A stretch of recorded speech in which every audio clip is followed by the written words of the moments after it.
Hit TV presents like, share, comment. TV వాళ్ళకు కూడా నేను ఒక సర్ప్రైజ్ ఇద్దాం అనుకుంటున్నాను. మీరు మాత్రమే జెస్సీ ఎందుకు అయ్యారు? ఇలాంటి అమ్మాయిలకి పిలవడానికి బాగుంటుంది.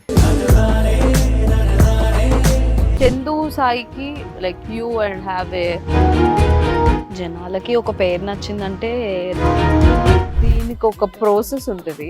ఎందుకు బాక్స్ డైరెక్ట్కి వెళ్ళిపోదాం. ఏదైనా ఒకటి మర్చిపోయినావా నువ్వు? ఏం మర్చిపోయావు? ఏదో ఆ టైంకి మన సుడి బాగుంటే ఎవరన్నా చూపిస్తే రాయగలం కానీ డోర్ టు డోర్ సేల్స్ చేసేవాళ్ళు. శారీ వస్తుంది, శారీలో వెనకాల కట్టుకుని